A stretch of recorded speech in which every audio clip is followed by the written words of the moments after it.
Bonjour, je voudrais raconter dans cette vidéo la vie du bienheureux Artémide Zati. Ce qui est formidable avec tout ce nombre de canonisations, de béatifications, parce que Artémide pour le moment n'est pas encore canonisé, ça veut dire qu'il n'est pas encore donné à l'Église universelle, mais ça ne saurait tarder. Il est bienheureux, ça veut dire que il est principalement considéré par le diocèse où il a fait du bien. Mais ce qui est formidable avec ce nombre extraordinaire de canonisations, inauguré par le pape Jean-Paul II, continué par le pape Benoît XVI et le pape François, c'est que nous avons toute une série d'exemples sur tous les sujets possibles, toutes les vocations possibles. Et donc, s'il devait y avoir quelqu'un qui nous explique ce que doit être un soignant, toutes les formes de soignants, les aides-soignantes, les infirmiers, les pharmaciens, les médecins, eh bien ce serait lui, Artémide Zati. On peut dire qu'il a donné l'exemple de ce que ça doit être quand on est chrétien. Est-ce que cette profession qui consiste à s'occuper de celui qui souffre, de celui qui est malade, est la plus belle profession du monde? Peut-être pas. Peut-être qu'il y a encore plus beau. C'est le prêtre, celui qui donne le sens de la vie et qui ne se contente pas de soigner le corps, mais aussi l'âme. Eh bien, lui, il s'arrangeait pour faire les deux en même temps, parce que il n'était pas qu'un médecin des corps. Il avait reçu la vocation de Dieu et il s'en servait au cours de ces soins qu'il donnait. Cette vie va nous permettre d'apprendre beaucoup de choses, à commencer par celle-ci. Eh bien, le bienheureux Artémide Zati n'était pas médecin. Il n'était pas même infirmier. Il a passé le diplôme à un moment donné parce qu'il n'y avait personne et qu'est arrivé un vrai pharmacien et un vrai infirmier diplômé, eh bien, il a bien fallu, parce qu'il voulait continuer son travail, qu'il passe quelques diplômes. Mais dans le lieu où il travaillait, où il n'y avait personne, eh bien, c'était le plus compétent et tout le monde lui faisait confiance. Ça veut dire quoi? Eh bien que la compétence professionnelle, elle est de plus en plus développée dans ces métiers-là et c'est nécessaire.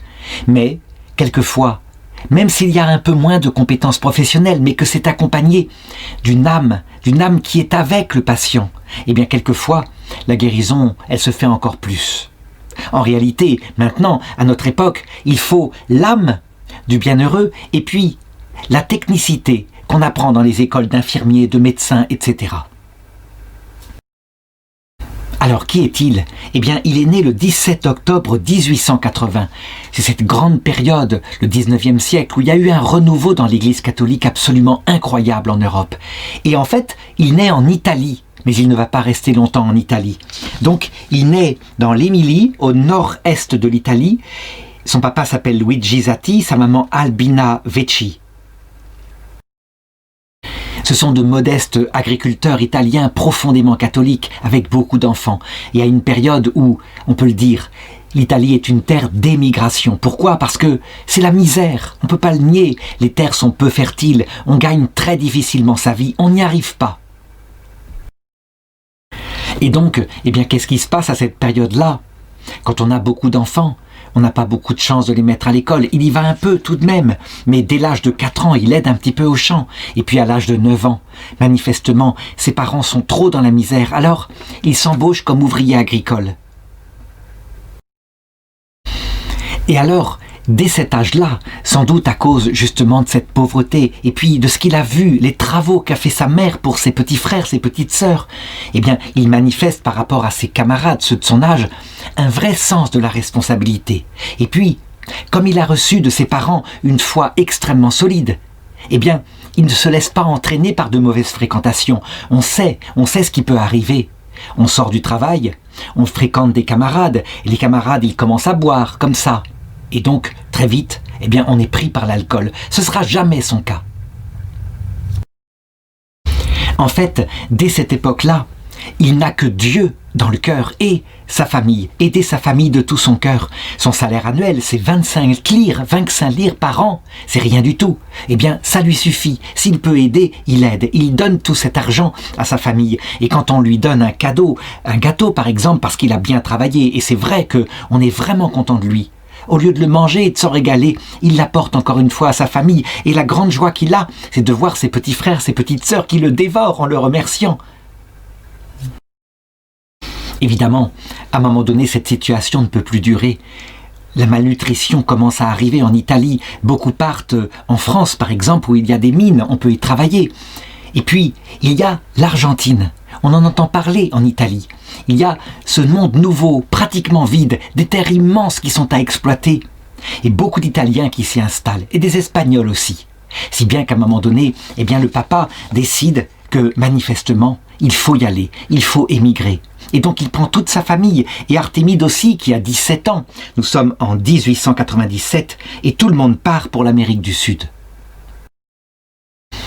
Et on prend le bateau, en 3e classe, c'est un voyage très long, très pénible, et enfin on arrive à Bahia. L'Argentine, c'est un pays tout en longueur, et il faut savoir qu'il y a des zones extrêmement désertiques, et des régions le long de la mer en particulier, ben là, qui reçoivent pratiquement toute la population.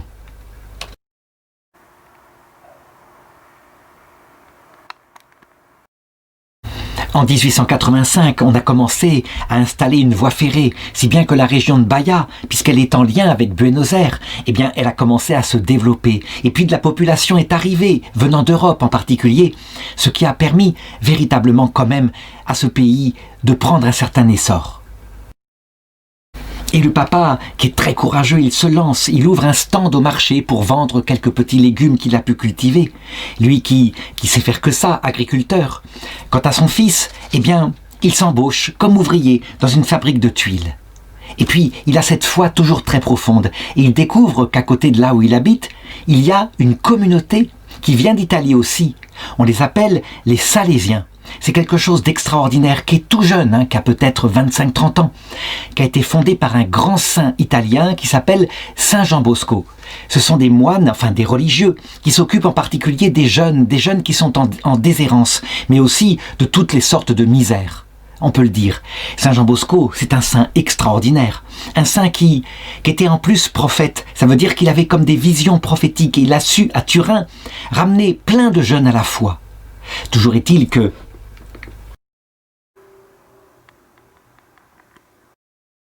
c'est à cette période-là, et surtout en lisant la vie de Saint Jean Bosco, que Artémide va ressentir le premier appel à se consacrer vers la vie religieuse. Ça lui correspond. Pour lui, Dieu, c'est vraiment ce qui est essentiel. Et puis, il veut le faire en se consacrant aux pauvres. Ça, c'est quelque chose qui l'a marqué toute sa jeunesse, c'est son goût. Et donc, pourquoi ne pas rentrer dans la communauté fondée par Saint Jean Bosco ? Il en parle donc à son curé, et son curé vient trouver son père, Luigi, qui est très content. C'est vraiment une grande grâce, mais malheureusement, il le reconnaît. Est-ce qu'il pourra être prêtre ? Il n'a pas fait d'études, il n'a aucune notion de latin. En plus, sa langue maternelle, c'est l'italien, donc l'espagnol avec des dialectes de la région, il connaît très peu. Eh bien, peu importe, on le fait rentrer à 19 ans dans le pré-noviciat des Salésiens, et il est le plus âgé des candidats. On se rend compte évidemment que au niveau scolaire, tout cet apprentissage, tout ce retard scolaire qu'il a, eh bien, sans doute, ça l'empêchera d'aller vers le sacerdoce qui, à cette époque-là, d'après le droit canon, implique beaucoup de latin. Les études se font en latin, c'est la langue de l'Église. Et évidemment, des personnes comme lui, ça peut les arrêter. Il n'a pas la mémoire entraînée à cela. Par contre, il a remarqué qu'il y a un frère qui est atteint de la tuberculose. Alors, tout naturellement, il se propose pour s'en occuper. C'est son truc, ça, vraiment. Et il s'en occupe si bien qu'il attrape la tuberculose. C'est une maladie terrible. À l'époque, on ne sait pas d'où elle vient. On n'a pas encore découvert tous les microbes qui sont comme ça. Mais c'est une maladie contagieuse et mortelle. Et surtout, on en meurt dans de grandes souffrances. Elle atteint les poumons en général. Quelquefois, elle atteint les os, mais quand elle atteint les poumons, c'est une mort terrible parce qu'on meurt quelque part étouffé. On sait que c'était vers cette période-là exactement que la petite Sainte Thérèse de l'Enfant Jésus, elle-même mourra de cette terrible maladie.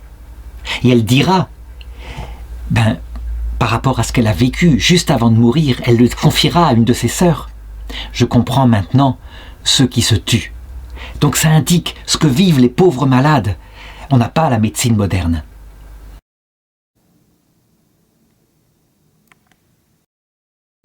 Évidemment, quand le médecin se rend compte qu'il est malade, il se dit que ce jeune religieux, il faudrait l'envoyer là où il y a un meilleur air, par exemple plus au sud, du côté de Viedma, où l'air est plus sain. Et Artémide se soumet de tout à fait grand cœur, il se laisse porter, d'ailleurs, il est prêt à la mort. Déjà, il le dit, j'irai à Viedma pour mourir, si telle est la volonté de Dieu. Ça, je n'insiste jamais assez sur le fait que les bons religieux, eh bien, chaque jour devrait être le dernier, celui où le Seigneur pourrait venir les prendre. Pourquoi ? Parce que justement, c'est ce qui leur permet de ne pas avoir aucune ambition carriériste et terrestre. Juste le Seigneur et le service du prochain. Et c'est comme ça que lui, il entre dans cette vocation-là. Donc, il va à Viedma, il y arrive, et là-bas, on est à 250 km de Baïa en voie ferrée.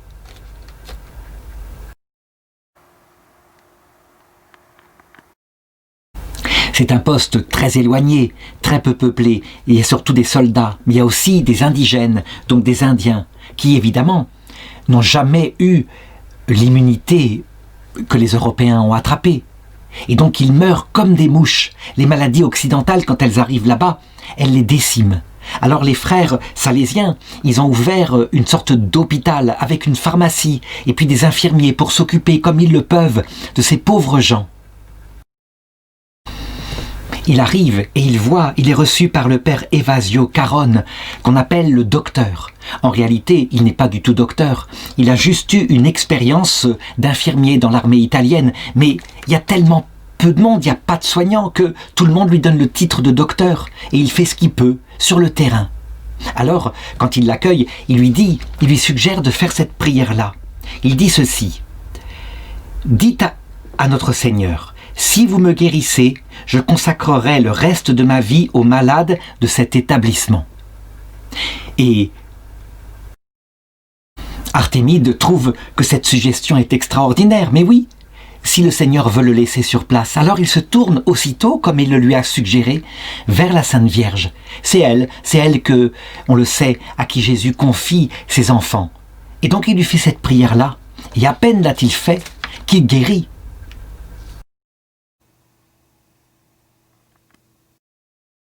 Pour lui, c'est extraordinaire. Il est tout simple. Il se dit, manifestement, ça ne peut venir que de la Sainte Vierge. On ne guérit pas comme ça de la tuberculose. Et donc, il sait quelle est sa volonté. Alors il y va. Il se dévoue là où il est. Et il sera aide infirmier. Il fera ce qu'il pourra. Évidemment, aussitôt, l'idée de devenir prêtre, de faire des études de latin, de philosophie, de théologie, passe. Les supérieurs sont assez d'accord. Et donc, il devient ce qu'on appelle un frère coadjuteur. Ça veut dire un frère qui n'a pas fait beaucoup d'études, qui ne sera jamais prêtre, mais qui est au service des tâches matérielles en particulier. Et lui, ce sera les malades. Donc, le 11 janvier 1908, il émet sa première profession comme frère coadjuteur, puis il prononce ses vœux perpétuels le 8 février 1912. Il a maintenant 32 ans. Et il se met au service du père Garonne, qui l'a si bien conseillé. Il prend d'abord la charge d'infirmier. Ça veut dire qu'il faut veiller sur les médicaments, les classer, les protéger. Et puis, à un moment donné, le père Garonne finit par mourir. Et donc il se retrouve avec la charge d'infirmier quelque part. Il n'y a personne d'autre que lui, et il a appris suffisamment avec son maître. Il sait faire.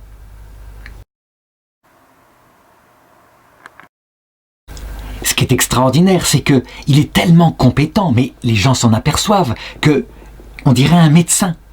Il l'appelle, il commence à l'appeler docteur. Il proteste, il n'est pas vraiment docteur, mais tout de même, il sait faire. Et puis, il le fait avec une telle douceur, une telle attention aux patients. Ça veut dire qu'il a su apprendre, de par cet infirmier qui lui-même n'était pas diplômé médecin, il a su apprendre les bases du métier, et puis le reste est venu tout seul. Évidemment, l'État argentin n'est pas du tout d'accord. Tenir l'hôpital Saint-Joseph, donc un vrai hôpital dans cette région-là, où il n'y a pas de médecin, c'est quelque chose qui est absolument illégal. Ce serait de l'exercice illégal de la médecine, si bien que les religieux, à un moment donné, décident de faire appel, comme ils le peuvent, à un vrai médecin diplômé qui arrive.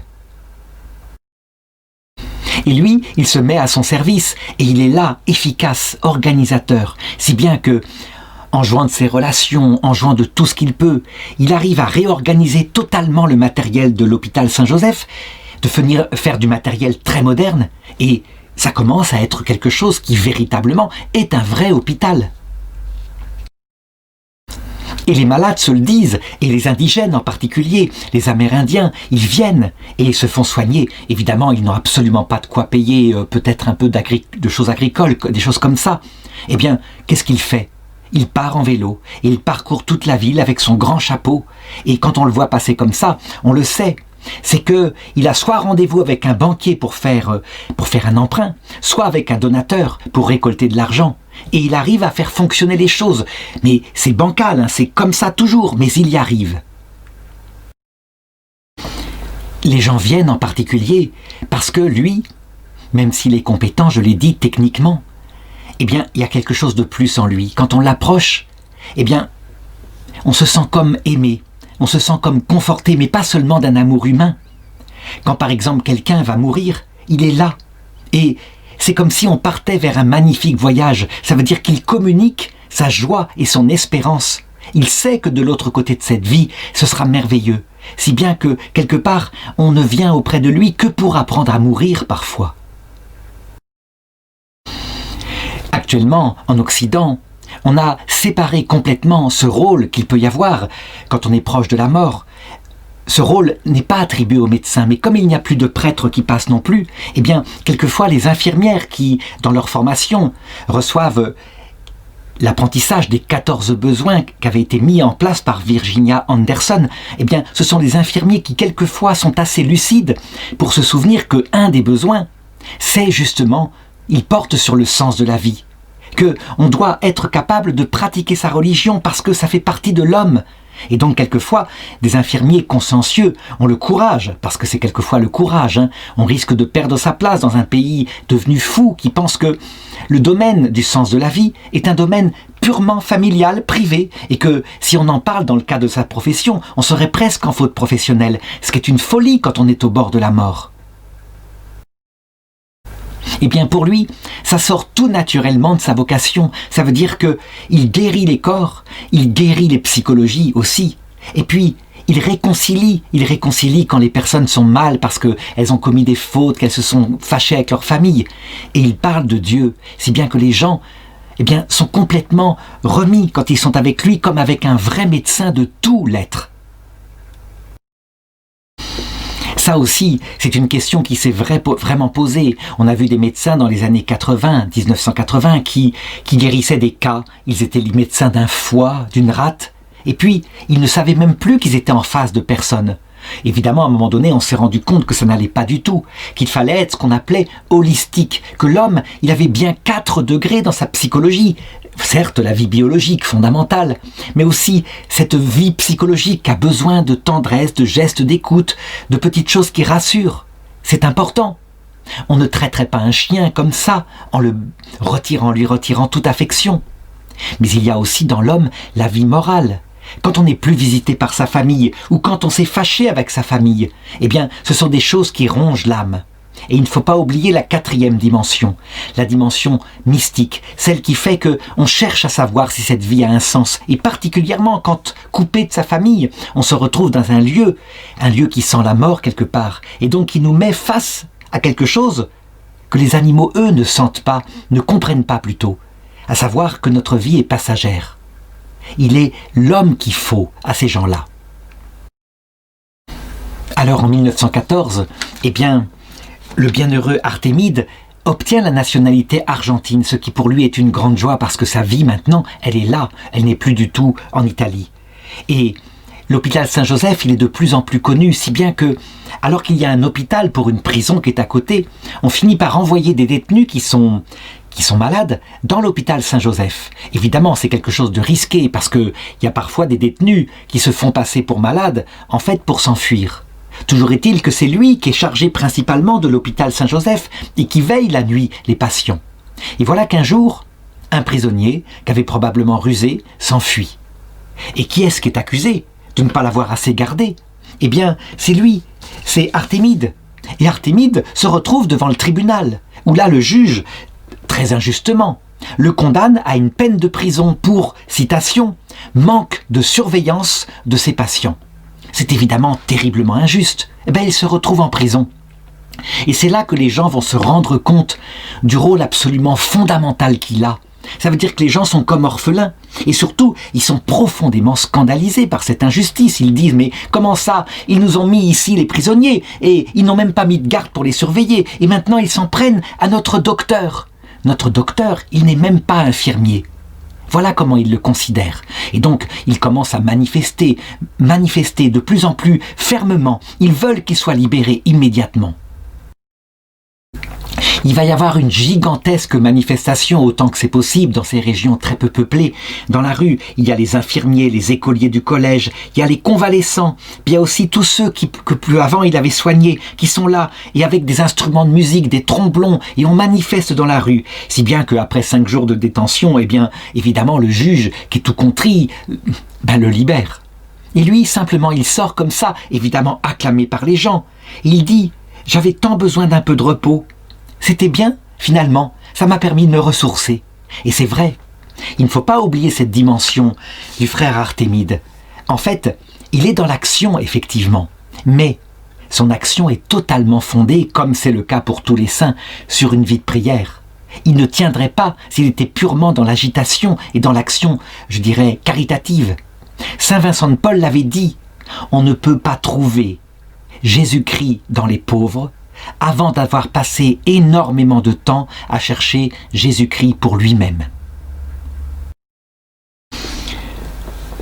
En 1915, les choses évoluent encore dans la région. Voilà que s'installe un pharmacien. Et évidemment, puisque c'est un pharmacien diplômé, eh bien le frère Artémide, qui tenait la pharmacie de l'hôpital Saint-Joseph et qui n'a absolument pas de diplôme, aux yeux de l'État argentin ne peut plus exercer. C'est un minimum. Évidemment, lui, ça va profondément l'embêter. Pourquoi? Parce que il donnait des médicaments aux ceux qui ne pouvaient pas payer. Et le pharmacien, lui, il a un commerce. Il est obligé de se faire payer. Et donc ça ne lui va pas. Résultat, ni une ni deux, il va voir son supérieur et il demande à pouvoir aller étudier pour pouvoir passer le diplôme de pharmacien.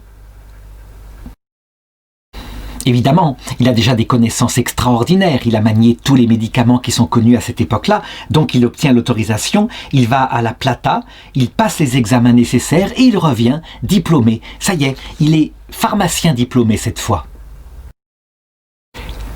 Je voudrais décrire une journée classique qu'il va avoir pendant toute sa vie. En fait, il est à la fois religieux, il est à la fois comme le prêtre, même s'il n'est pas prêtre, il est à la fois comme le médecin, même s'il n'est pas médecin. Il est tout. Et donc, il se lève chaque matin vers 4h30, il allume le feu, il se rend à l'église, il prie.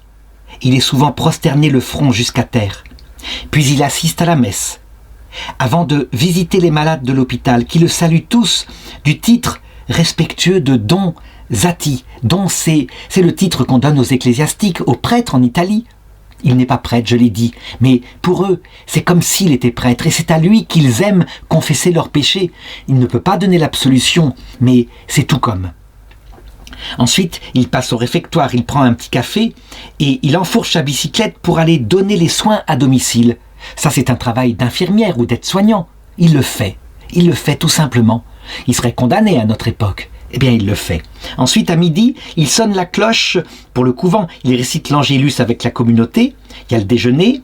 Puis il arrive qu'il prenne une récréation. Alors, il va jouer aux boules en particulier avec les malades. Et là, il est d'une joie communicative. Ça veut dire que ses blagues, son humour, je dirais, tout le monde est heureux d'être avec lui. Il y a une telle ambiance. C'est un gai luron.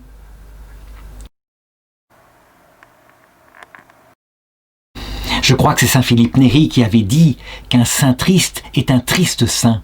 Je me rappelle qu'il y avait eu un film qui s'appelait Le nom de la rose et qui prétendait qu'au Moyen-Âge, eh bien, le rire était considéré, paraît-il, par certains comme un péché.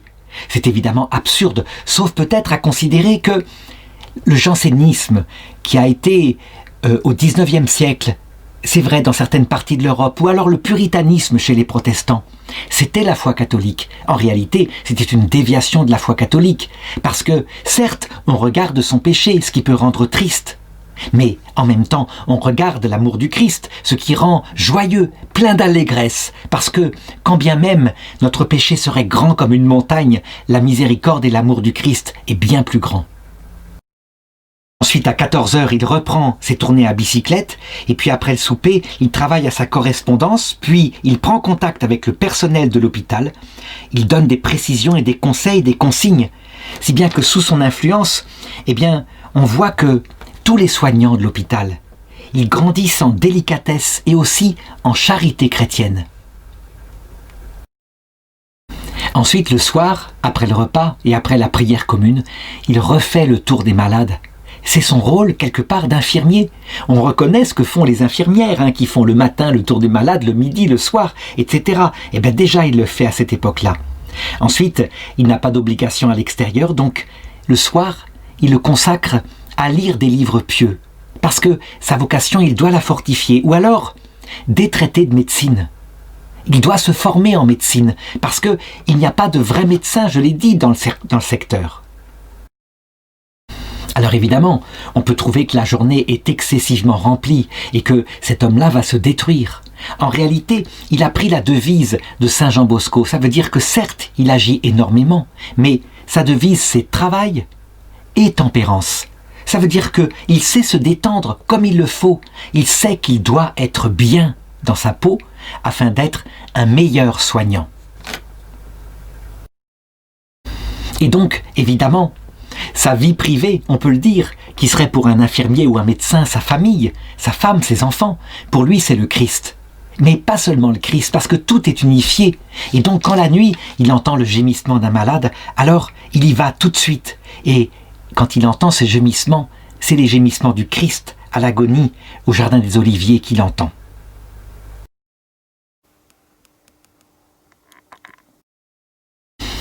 Cette façon de faire qui est unique, que je ne peux pas décrire ici, il faudrait l'avoir connue ou avoir été soi-même malade et être sous ses soins pour le comprendre. Cette façon de faire est tellement extraordinaire que on lui amène des malades du fin fond de la Patagonie. On est capable de faire des centaines de kilomètres pour rejoindre Donzati. Voici ce que témoignera un malade. Sa simple présence, c'était rayonnant, c'était une joie intérieure, il était comme un soleil. Il était solaire, il consolait nos cœurs qui étaient endoloris. Et puis, il nous prodiguait des soins comme tout en chantant. Et il recréait autour de nous par 1000 trouvailles et 1000 plaisanteries un peu de joie qui nous manquait dans notre cœur, nous qui étions séparés de notre chère famille. Un autre malade qui avait une plaie suppurante dit, il entendait soigner ma plaie qui était vraiment répugnante, qui était quasiment désespérée. Lui-même, il prenait sur lui non seulement l'odeur, mais ma douleur, et il m'accompagnait. Je me rappelle, il y avait à côté de moi un patient qui était mourant, qu'on n'avait pas pu guérir.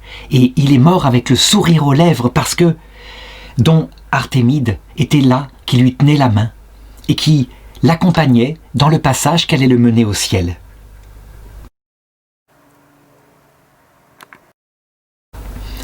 Il va même parfois très loin. Par exemple, il imite quelque part un autre saint de la région qui s'appelle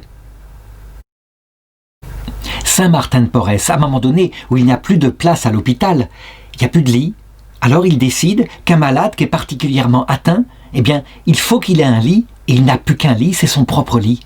Alors il le met dans son propre lit, dans le couvent. Chose qu'avait interdite à Saint Martin de Porres, parce que, évidemment, les frères n'étaient pas tranquilles. Et lui, il se contente de dormir sur la chaise. Et pendant que le malade est là, qui ronfle, il dit « Ah, formidable, ça prouve qu'il n'est pas mort ». Les malades les plus compliqués, ceux dont personne ne veut s'occuper, il les prend en main particulièrement. Et il faudrait citer le cas de cette femme qui était devenue folle dans sa tête, quelque part, en tout cas très diminuée dans ses facultés et qui se comportait de manière extravagante. À l'époque, on le sait comment ça se passe, on les met dans des hôpitaux psychiatriques où on n'a qu'une seule technique, c'est d'attacher ou d'enfermer, et puis d'engueuler quand ça se passe mal pour être tranquille. À notre époque, il y a des médicaments. Lui, il va l'accueillir, cette femme-là, et certains lui disent, mais quand même, elle exagère. Elle vient vers vous, elle vous tire les vêtements, etc. Vous devriez un petit peu l'engueuler pour qu'elle se tienne. Et il répond, Elle a déjà bien assez souffert. Je n'y ajouterai rien. Eh bien, cette femme va vivre 48 ans à l'hôpital. 48 ans à l'hôpital. Il n'est pas question qu'il l'abandonne. Toutes les possibilités d'aider, et dans son office, puisque lui n'est pas prêtre, même s'il le fait, je l'ai dit, s'il parle de Dieu, toutes les possibilités d'aider au niveau du corps, eh bien il les fait. Par exemple, un jour se présente un enfant qui n'a pas de croix à se vêtir. Et il voit là une religieuse qui l'assiste et lui dit « Ma sœur, est-ce que vous pourriez essayer de voir s'il n'y a pas de quoi vêtir un petit enfant Jésus de 10 ans qui vient d'arriver et qui est là dans le couloir ?» Au fur et à mesure que le temps va passer, il va finir par arriver des vrais médecins compétents qui s'installent de plus en plus dans cette partie de l'Argentine si désertifiée.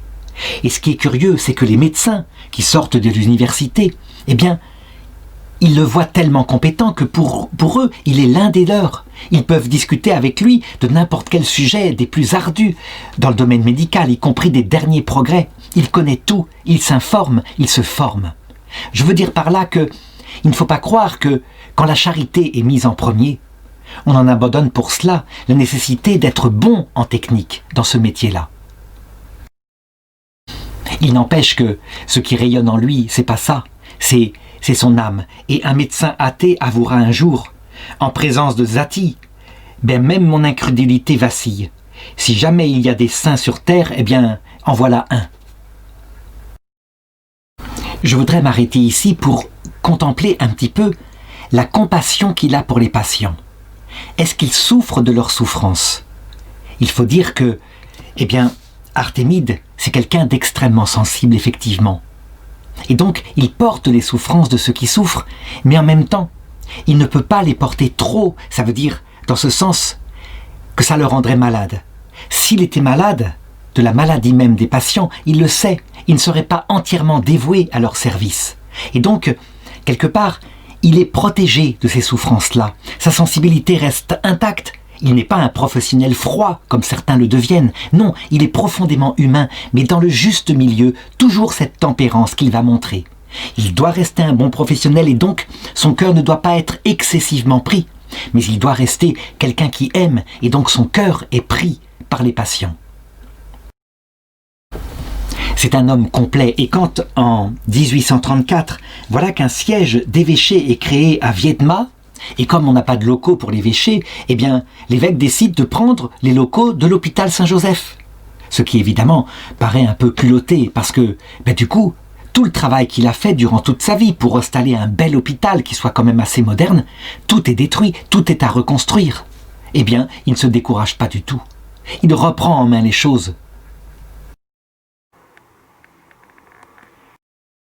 Et c'est ainsi qu'à partir de cette période-là, on le revoit qui passe très très tôt le matin avec sa blouse blanche, parce qu'il porte une tenue d'infirmier. Il n'a pas son vêtement religieux pour travailler, et puis il est en vélo, et il a un grand chapeau sur la tête, et on sait que c'est lui qui va soit voir quelques malades pour le soigner à domicile, soit pour trouver quelque argent. Et quand des gens s'excusent parce qu'il va visiter les malades à cause de cette immense activité qui maintenant le reprend, qu'il vient les voir très très tôt, il dit « Votre devoir à vous, c'était de m'appeler, et mon devoir à moi, c'était de venir. Donc ne vous inquiétez pas, continuez, appelez-moi quand vous en aurez besoin. » Alors évidemment, c'est tout de même épuisant, parce que il manque d'argent, les finances elles sont bancales, et un jour, il y a même un témoin qui le voit, il est au guichet d'une banque et il est là, il est en larmes, il est en prière, il ne sait pas quoi faire, il a des dettes gigantesques. Et donc le témoin se précipite chez l'évêque pour l'avertir que Don Zati est en détresse. Et l'évêque, qui se rend bien compte que peut-être lui a fait un sale coup en lui prenant de son hôpital, eh bien il dit « Cette fois-ci, c'est la faillite ou la prison, alors moi, je vais l'aider. » Et donc, il fouille dans la caisse, il prend tout ce qui reste des finances de l'évêché et il les fait porter à Don Zati, qui évidemment, comme ça, est sauvé. Alors, les frères qui constatent qu'il est extrêmement dévoué, tout a toujours bien marché, mais malgré tout, ça lui met des soucis énormes, des risques d'endettement terribles, eh bien, ils décident qu'à un moment donné, il faut qu'il soit aidé par un vrai comptable, un comptable précis, et on choisit un comptable d'origine allemande. Avec ça, on risque pas d'être dans la souplesse. Évidemment, c'est impossible. Ce pauvre comptable ne va pas rester plus d'1 an. Il va partir découragé. Parce qu'en effet, la comptabilité d'Artémide, elle est souple. Ça veut dire qu'il y a 2 colonnes. La colonne du tas où il y a l'argent qui lui est arrivé et la colonne du trou où il doit de l'argent. C'est tout ce dont il a besoin comme comptabilité. Quant à mêler, à différencier les caisses, la caisse de l'hôpital, la caisse où il donne aux pauvres, la caisse où il aide une personne qui passe par hasard, etc. Tout ça, c'est mêlé.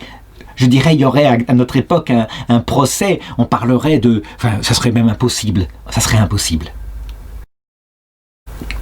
Et il arrive tout de même, avec ce système de jonglage qui est évidemment parfaitement honnête, il ne s'enrichit absolument pas, c'est évident, eh bien il arrive quand même à tenir les choses.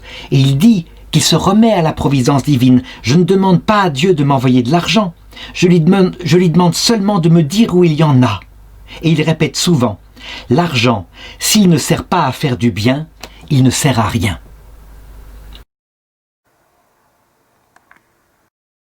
Et donc on le voit, qui court à travers la ville, qui va chercher un nouveau donateur, etc.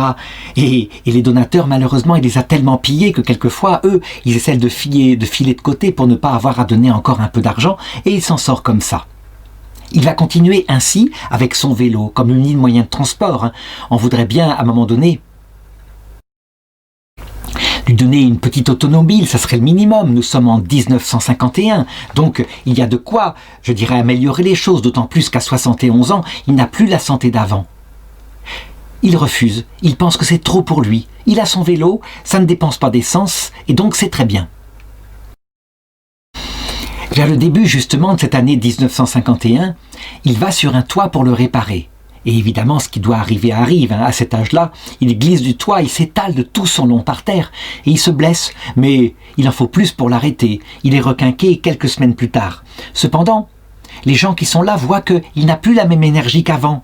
Et ils font remarquer qu'il a le teint un petit peu verdâtre. Et alors il en rit et il dit « Eh bien voilà, je suis comme les citrons qui ne sont pas encore mûrs, mais qui doivent devenir jaunes. » En fait, les gens se rendent compte et les médecins qui l'entourent se rendent compte que c'est peut-être le signe de quelque chose de beaucoup plus grave. Et effectivement, on détecte une tumeur maligne du pancréas.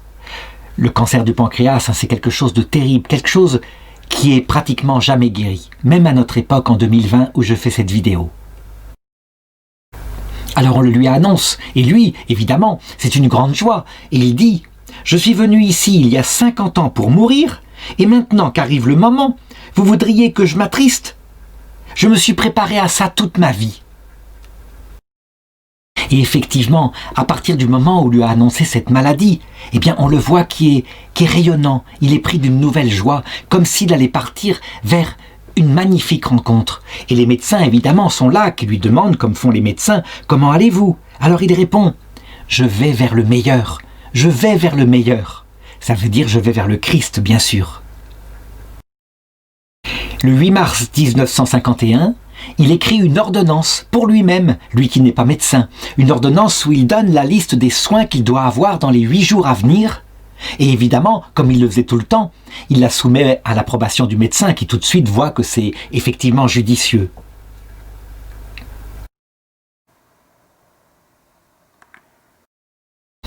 Il avait donc prévu son traitement jusqu'au 14 mars, et effectivement, le 15, bien le médecin passe, il arrive chez lui, et il voit que il y a tout écrit, le certificat de décès qui est tout rempli, il ne manque plus que l'endroit où est marqué l'heure de la mort. La date est marquée. On peut dire que même dans sa mort, il ne voulait pas gêner, tout était prêt, tout était organisé, et il meurt effectivement le jour dit. Alors évidemment, tout le monde l'apprend dans la ville, et c'est un grand deuil. On est triste, vraiment triste, ce qu'il n'aurait pas voulu. Il aurait voulu qu'on soit joyeux, qu'on fasse de son enterrement une grande fête, la fête de son entrée au ciel.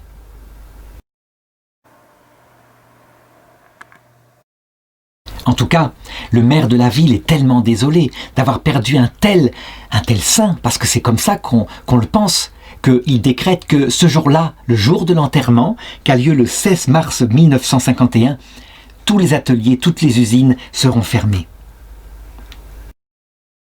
Alors que conclure? Est-ce que On peut dire, comme je l'avais dit au début, que le métier d'infirmier, d'aide-soignant, de pharmacien, de médecin, c'est pas le plus beau métier du monde, qu'il y a peut-être un plus grand métier, c'est celui de prêtre. Eh bien, je répondrai que lorsque un tel médecin, un tel pharmacien, un tel aide-soignant, un tel infirmier est en plus le frère coadjuteur, Artémide Zati, eh bien, il y a tout ce qu'il faut, tout ce que peut faire un prêtre, sauf le don des sacrements.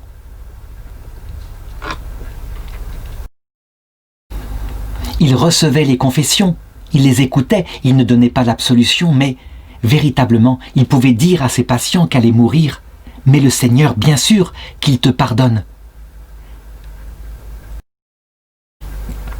C'était pas une absolution sacramentelle, mais c'était réel. Et de fait, je pense que quand c'est vécu comme ça, par des médecins, alors le métier de médecin, d'infirmier, d'aide-soignant, devient le plus beau métier du monde.